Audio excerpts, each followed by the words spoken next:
Good afternoon and very welcome to yet another PSDI webinar. I'm Dr. Mansoor Nellikal, Community Coordinator for the Physical Sciences Data Infrastructure, PSDI, and I'll be hosting today's session. And let me introduce our speaker. It's my pleasure to welcome Dr. Aileen Day as today's speaker. Aileen is a senior data engineer for the PSDI, where she leads the development of metadata and how we describe physical science data. Her career has always been combining with science and computing. She studied material science at Cambridge and completed a PhD in chemistry at UCL, modeling zeolites.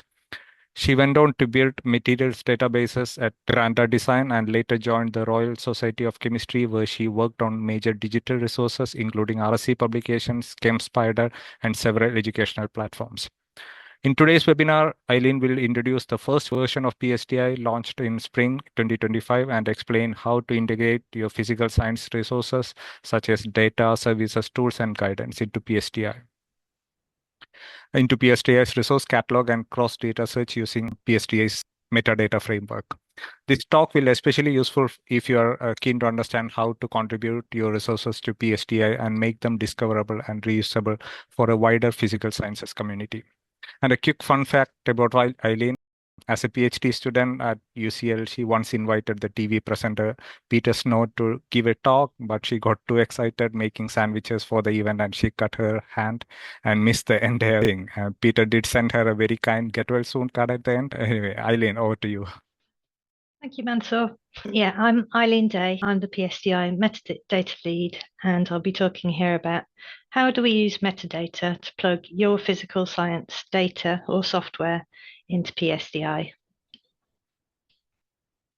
So I'll firstly be starting with an overview of PSDI and its metadata, and then I'll start walking you through how we onboard a resource into PSDI. So starting with the overview of PSDI and its metadata.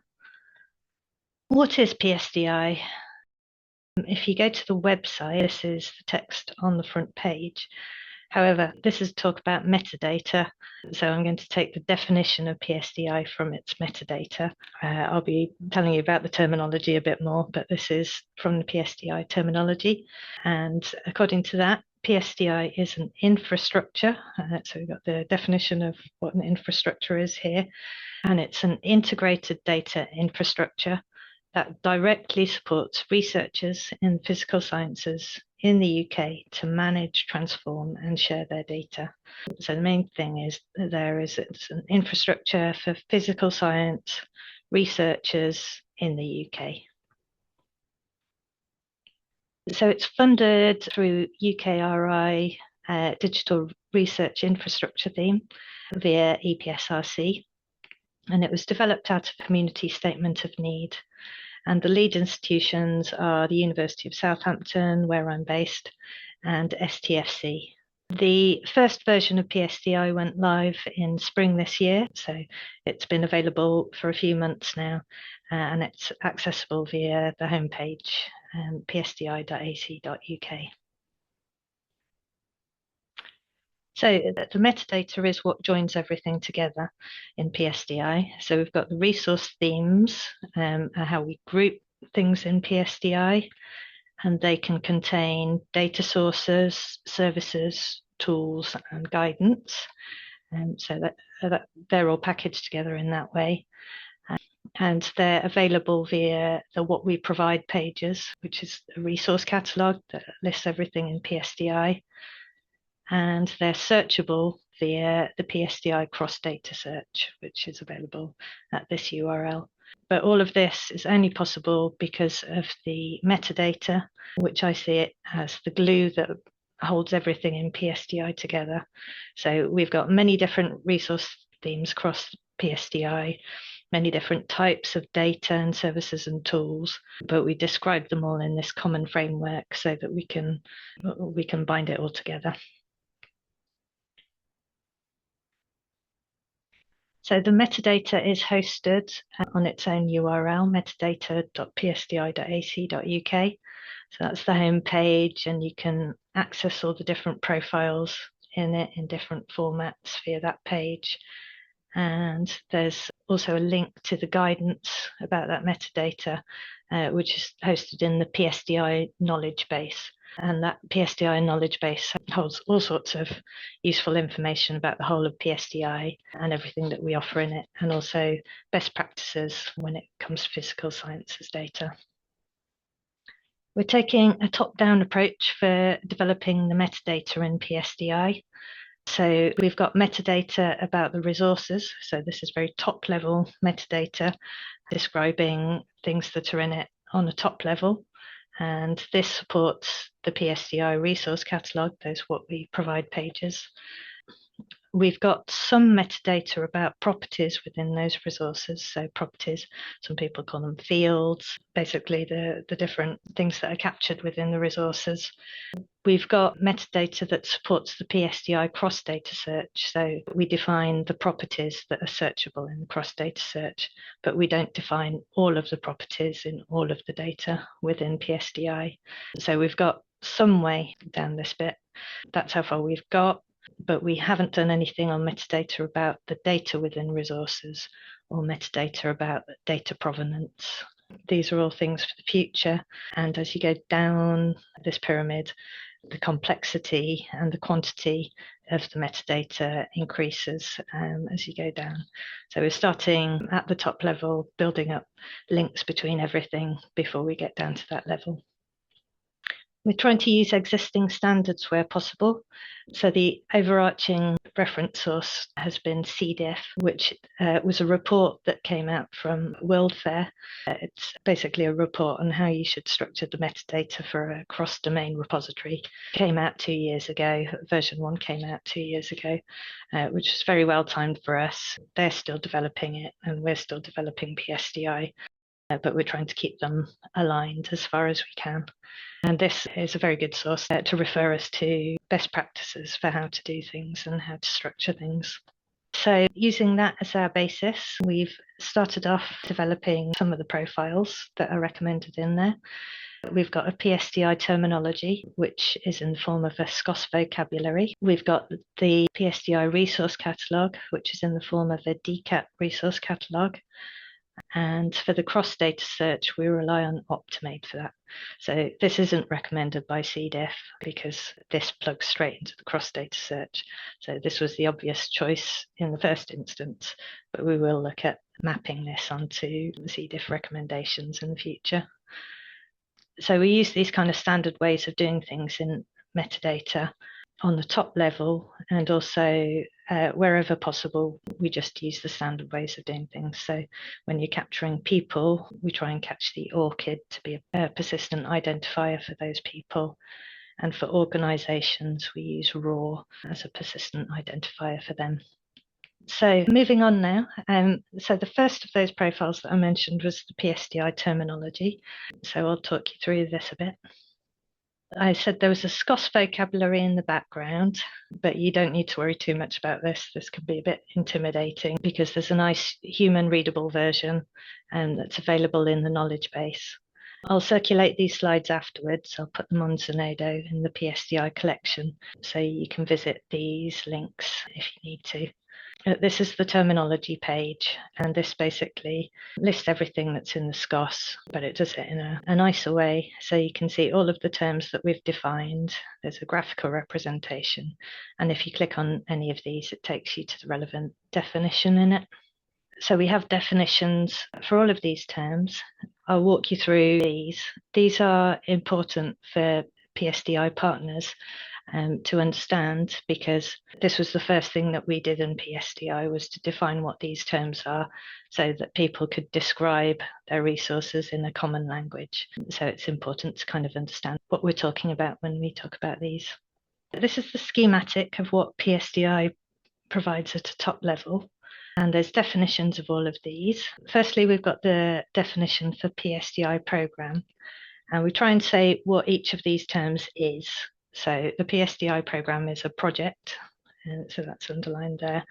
So it's the project to produce the physical sciences data infrastructure, which is underneath it, and the PSDI platform, and the resources and community activities. So this is the overall project.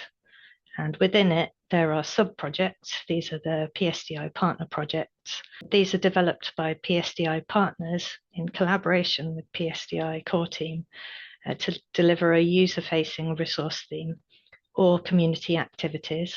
So each of these green boxes is developed by a PSDI partner or a community activity that directly supports physical sciences research activity that can be accessed through the PSDI platform. PSDI platform is the interface between the users and the outputs and description of the PSDI program. So it's the collection of websites that are available via the PSDI websites.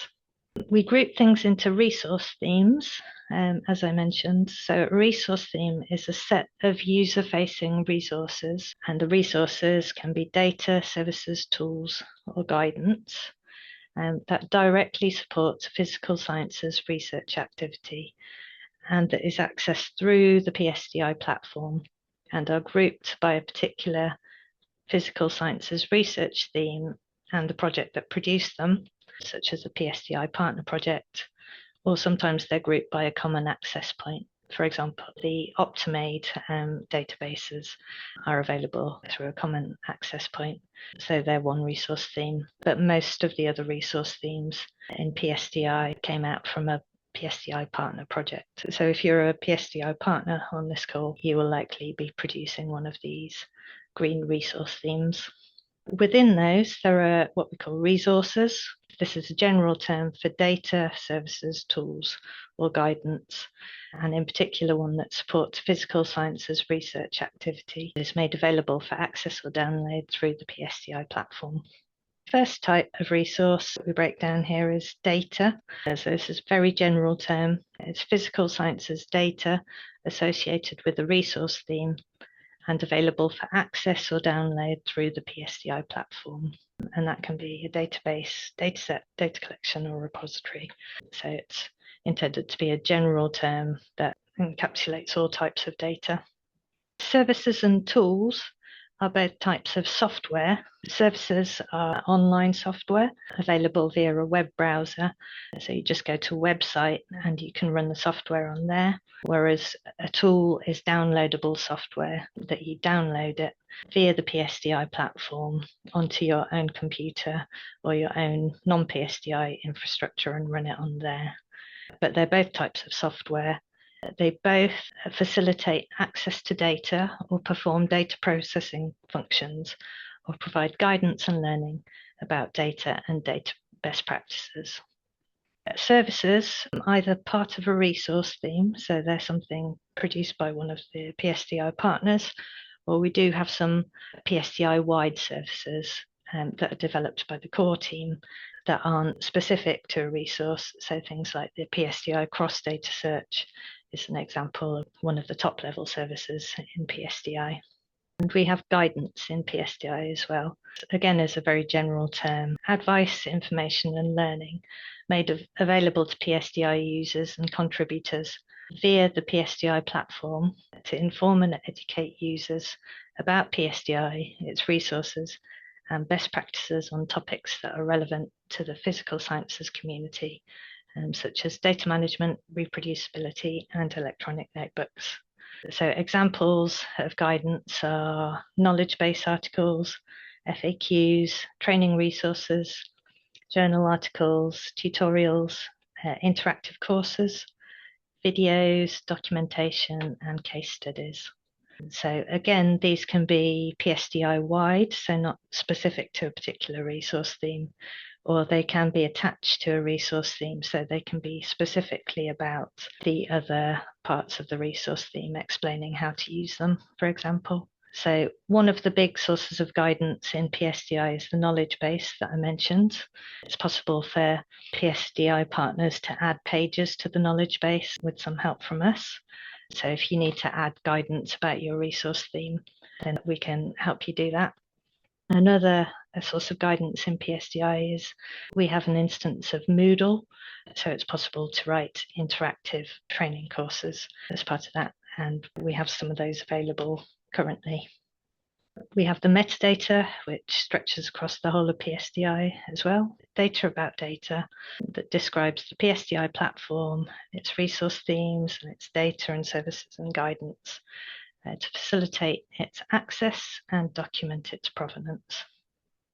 And we have community activities that are activities organised as part of the PSDI programme to guide, support and build up its community of users and partners in their use and development of PSDI outputs and data best practices and foster collaborations related to it.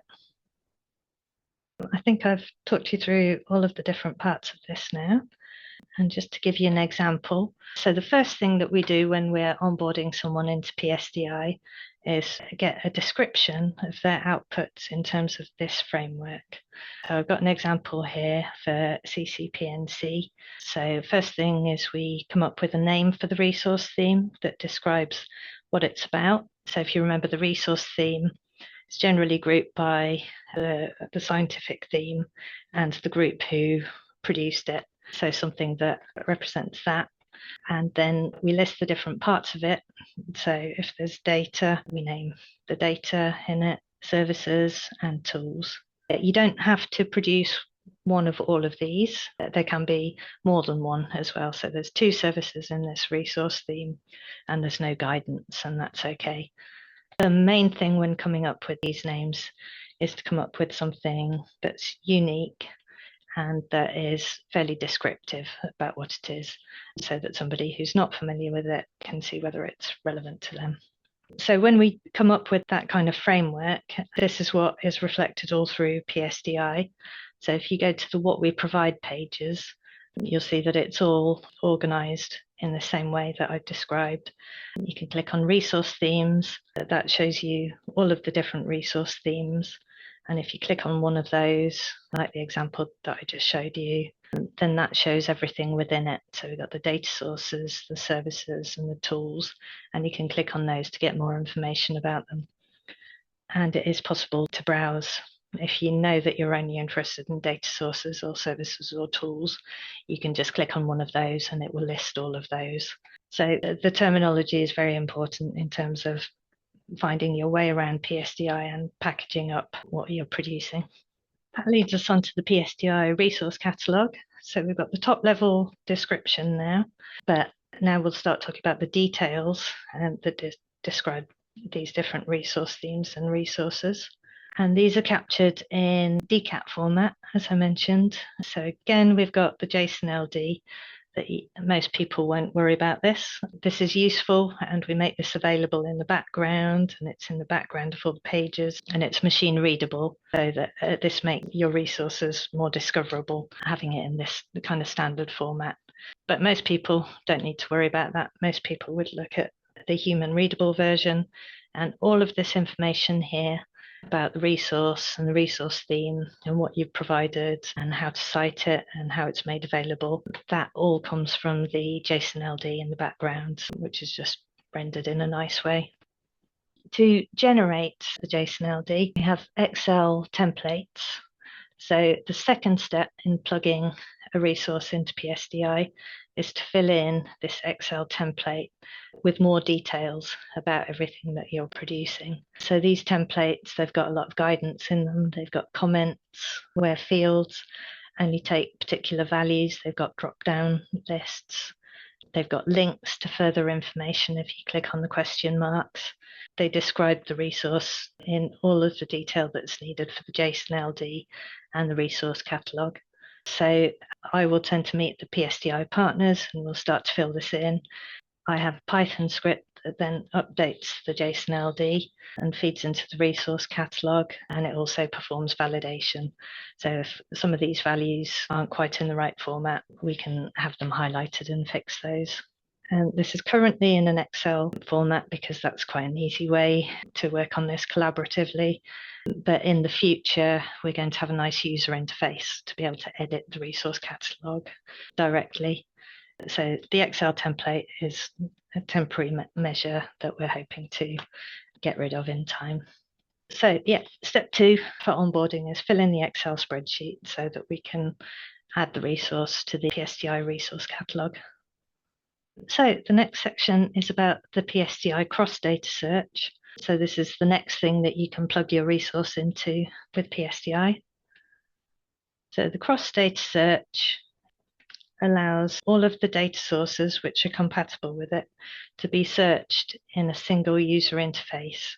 So these are all different data resources in different resource themes across PSDI, and you could go to each different website and explore them via their own interfaces, or if the properties in them are compatible with this cross-data search, you can put in a search term here and search across all of them in one go. So it's quite a powerful way to explore the data within PSDI. It relies on Optimade.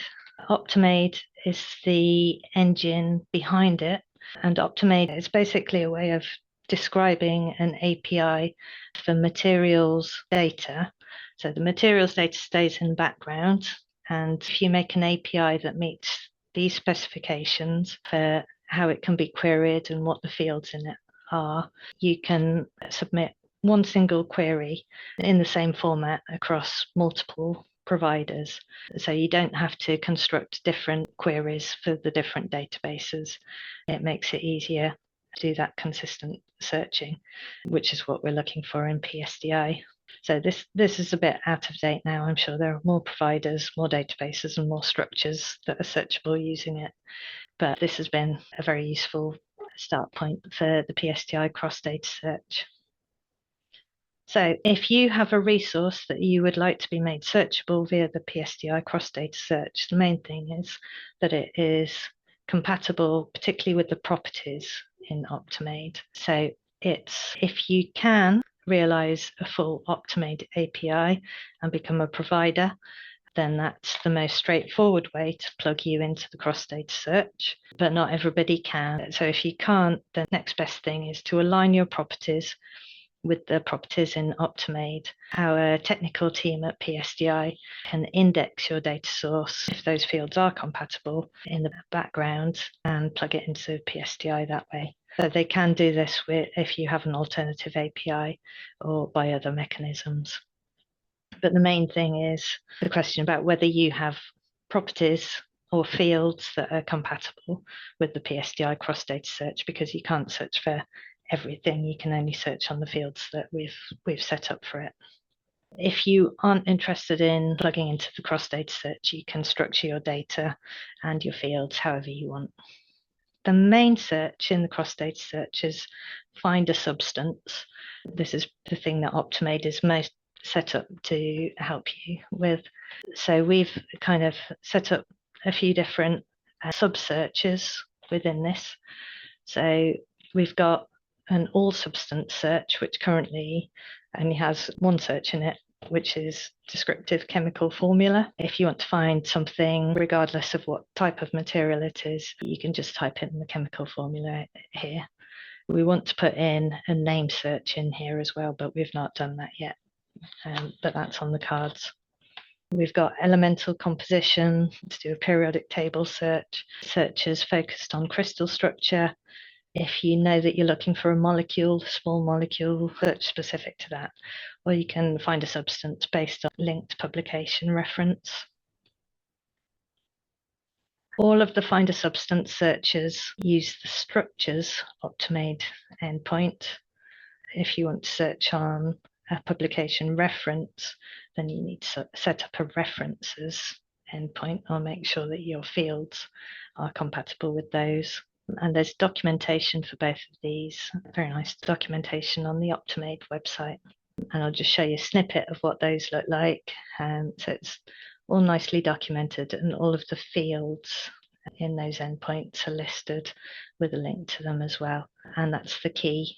So even if you're not setting up an Optimade API completely, you can just make sure that the fields match these descriptions.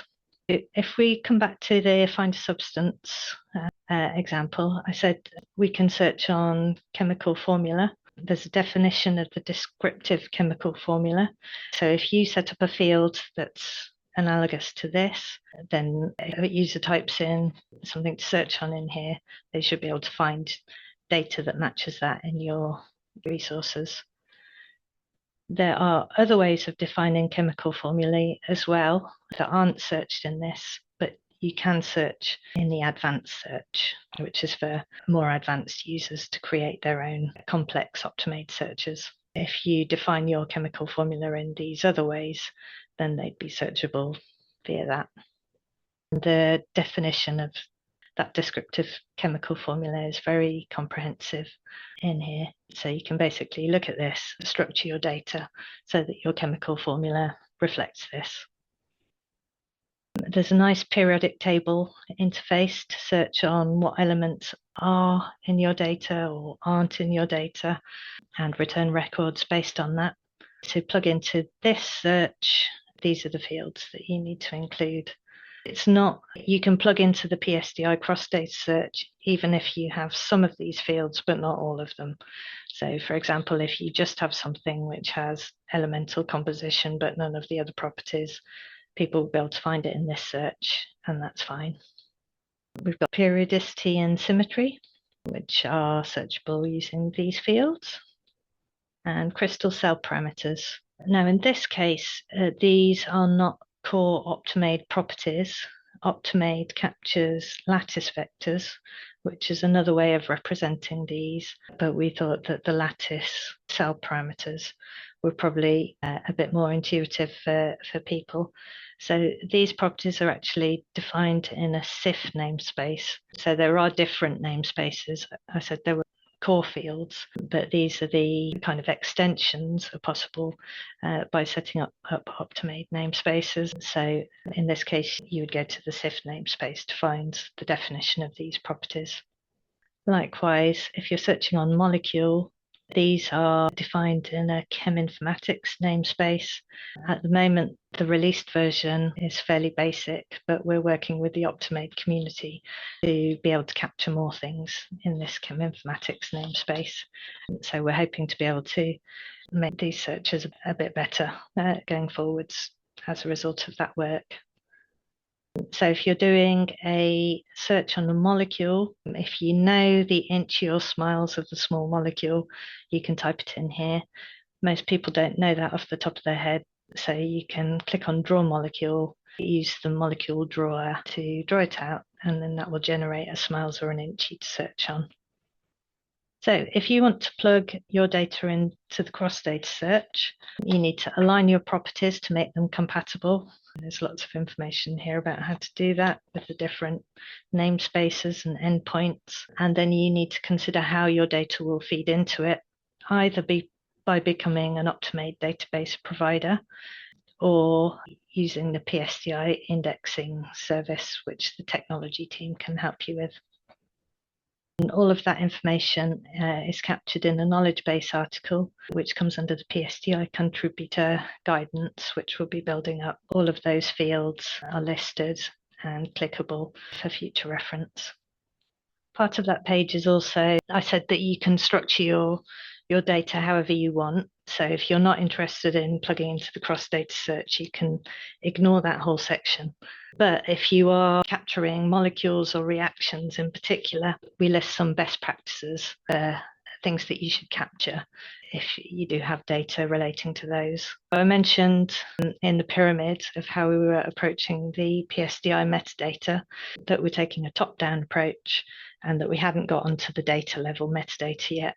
So this section here is basically just giving guidance we can give about best practices in the meantime before we get on to defining this more thoroughly. So it's kind of a bit of advice really, which takes us on to advice for data level metadata. I will talk through those two sections about molecules and reactions, and then I will talk about minimum information standards that NFDI have been developing. If your data source contains data about molecules, our advice is best practice to store as many possible representations of those molecules as possible. So it depends which is the original source of data that you use. So a lot of chemists ChemDraw files and would start off with a ChemDraw file if the original representation of the molecule should always be stored, but then you can convert that into various other formats that describe the molecule that you can use to generate a molecule structure from. These all have pros and cons. We're not recommending one in particular, but the more that you store, the more searchable it is on these various fields. ChemDraw files are great, but they can be hard to interpret them in terms of the molecule connections, because quite often authors put additional drawing objects in there. Mol files are the next best thing. These are kind of a bigger file that are less searchable. So smiles and inches are text strings that are easier to search on. There's problems with smiles not being different representations of smiles for the same molecule. They can have problems capturing tautomers because they tend to flatten the molecule and not capture the 3D nature of them. There's pros and cons with a lot of these. We're just saying if you can store whatever you can, and if you can use converters such as the PSDI data conversion service to generate extra descriptors when you're generating it, that's also useful. Likewise with reactions, there are lots of different ways of representing reactions. Reaction smiles and rinchies basically concatenate the smiles and inchies of the reactants and products into a string. So they're nice, simple representations that are searchable. RxN and ChemDraw files are more thorough representations, but they're harder to search on unless you've got a cheminformatics toolkit. So again, we can give some general advice on storing these common chemical entities currently, even though we haven't developed the PSDI data level metadata yet. And I will also just mention, as a last piece of advice for data level metadata, that a good approach has been taken by NFDI for Chem with their MICIs, minimum information for chemical investigations. So NFDI is the German National Research Data Infrastructure. NFDI for Chem is the chemistry part of that. And there are parallels between these and PSDI. So we work with them and collaborate with them on various events and projects. You'll see that many of the types of things that they work on are similar to us. They've been going a lot longer than us. Their approach is they have a range of ELNs that feed into their repositories. So it's a little bit more tighter focus than PSDI, but there are many parallels. So one approach that they use is to develop MICIs. There was a nice presentation by Oliver Kopler as part of the ChemSpider webinar series when he talked about MICIs. And this is basically if you're in a particular field of chemistry and you're generating experimental data on that field, to come up with a minimum information standard for that. So what are the fields that we really need to capture to make this data useful? It's a good approach because it involves the whole community coming together to decide what those fields should be. And there's a process involved in developing these MICIs by NFDI. Here's the workflow of those processes. So far produced one for NMRs, which is available on the sharing website, but they're working on other specifications in other fields. So the UV-Vis MICI is nearly ready for publication, and they're also working on MICIs for sample, mass spectrometry, and Raman. So they're following that workflow that they have and building up communities for each of these areas. So if there are any of our PSDI partners who have data in these particular fields, we would recommend either using the MICIs as reference and checking what those minimum information fields are and making sure that they're in your data sets, or if these are some of the communities that are developing them, to join those communities and help in their development. So I'm going to be following up with the PSDI partners after this, and I can connect you up with relevant MICI groups. Or if you're not a PSDI partner and you're watching this webinar, you can contact Nora or go to the GitHub to find more information about them. I would say that the ones that have been developed are really good resources, but I would also recommend this as a way to approach for your particular field. If you're not one of these, this is a good way to decide how to capture your data going forwards, to use the community best practices. I've talked you through PSDI and its metadata and onboarding a PSDI resource. I've shown you the terminology and explained that to you and said how we can onboard a resource into the PSDI resource catalogue. I've talked about how you can plug into the cross data search and pointed you to advice for data level metadata. Thank you very much for your time in listening to this. I will stop sharing so that we can take some questions now. Thank you, Aileen. Thank you very much. It was really helpful and very clear presentation. Now we'll open the floor for questions. What is the first step of onboarding to the PSDI platform? What would you say to a new partner or someone who is newly joined? What will be the first step? So the first step is to think how it would fit into that PSDI framework. So what would your resource theme be? What's the subject that connects everything that you want to include? What's a good way to describe that so that it's of interest to other people? And what is the data, the services, the tools, and the guidance that would be part of that? How would you put it into those different boxes in PSDI? Cool, thank you. So what advice would you give to a new partner who is filling the metadata form you shared? I thoroughly sympathize with anyone who's filling in an Excel template. It is not the most exciting thing in the world. It can be very tedious to fill in the boxes. But if you think that it's not an Excel template that you're filling in, it's that nice shiny web page that's part of PSDI that is open to the whole world. It gives a reason for filling in those boxes. It helps you to focus on what's the information that somebody who is not familiar with this would need. You can think of it in terms of not filling in an Excel template, but communicating to somebody who's interested in what you're producing and what that is. So when you meet with the new partners, are you expecting them to fill it with you? First step, I'll show them the spreadsheet. The very first page of the spreadsheet just fills in those top boxes. Okay. And then there are other worksheets with more details in them, which we won't fill in the first meeting, but I'll just show them and show the types of information, and then I'll leave it with them.